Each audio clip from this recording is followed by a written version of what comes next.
Salut à toutes et à tous, j'espère que vous allez bien, moi ça va super. Et donc on se retrouve dans une petite vidéo pour vous expliquer un peu comment faire un petit robot à l'aide de la carte programmable Arduino. Donc bon, comme vous l'avez vu tout à l'heure, hein, le robot marche bien, etc. Je vais vous montrer un peu comment vous pouvez le faire. Enfin voilà, bon, c'est vrai que si vous avez plutôt des bonnes connaissances en électronique, je pense que vous allez bien y arriver. Par contre, si vous y connaissez pas du tout, ça va être un peu plus compliqué, mais j'espère que vous allez y arriver. Voilà, donc on commence tout de suite avec les matériaux en électronique. Donc vous aurez besoin d'une carte Arduino Uno. Pourquoi Uno? Parce que bon, déjà c'est la plus facile à utiliser, mais sinon vous pouvez très bien utiliser une carte Arduino Mega. Il y avait quoi? Il y avait Micro, Nano. Voilà, après c'est à vous aussi de faire les branchements, etc. Euh, Ensuite, le capteur ultrason. Alors le capteur ultrason, bon, plus connu sous capteur à distance, il va nous permettre d'évaluer la distance entre le robot et un obstacle ou un objet, etc. Comme ça, le robot ne va pas se prendre les objets, obstacles, voilà. Alors, comment est-ce qu'il fonctionne? Donc, tout simplement, le capteur à ultrasons, donc il y a un capteur qui va envoyer des ultrasons et le deuxième capteur va les recevoir. Alors, bon. Après, il y a un petit calcul qui se fait qu'on aura mis dans le programme sur l'Arduino pour savoir combien de temps met les ultrasons à revenir. Et ensuite, le capteur sait à combien de distance il se trouve d'un objet. Voilà, bon, je crois que c'est tout pour le capteur à distance. Non, ce capteur-là, donc celui qu'on va utiliser, c'est un capteur bon, un peu pour Arduino, hein, parce que sinon il y a d'autres capteurs à ultrasons qui ont que 3 bornes de branchement. Nous, on va en utiliser un avec 4 bornes.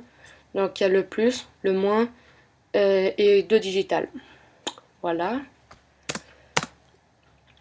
Et pour terminer donc sur les matériaux en électronique, on va terminer donc, sur le L293D. Pour ceux qui s'y connaissent un peu en électronique, je pense que vous l'avez revu pas mal de fois, parce qu'il est vachement utile ce petit circuit intégré. Donc le L293D, donc comme je l'ai dit, c'est un circuit intégré qui, bon, déjà a un sens. Le sens est vu par ce petit trou, on va dire ça comme ça. Voilà, comme vous pouvez le voir aussi sur le schéma. Voilà, il va nous permettre en fait de contrôler les moteurs, donc qu'ils aillent tout droit, à gauche, à droite, en arrière.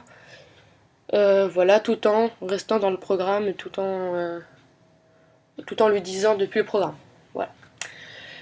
Donc tout de suite on se retrouve donc pour que je vous montre les matériaux global qu'on ah. Donc tout de suite on se retrouve pour que je vous montre les autres matériaux qu'on aura besoin pour la fabrication. Voilà. Donc on aura besoin de câbles pour Arduino, de 2 moteurs et de 2 roues, d'une roue pivot, de scotch double face et de scotch,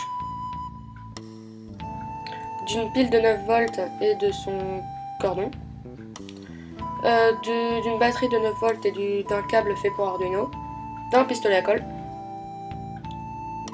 d'une plaque sans soudure, alors n'importe laquelle, hein, pour les câblages Arduino.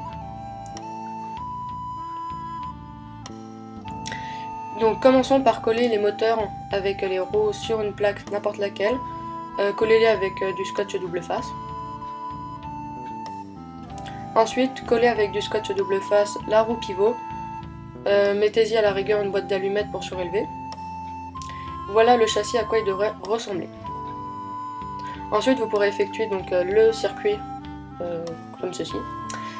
Prenez donc votre circuit et collez-le avec du scotch sur le châssis. Prenez le capteur ultrason et collez-le avec du scotch double face, de façon à ce qu'il vaille devant. Et voilà ce que ça devrait donner.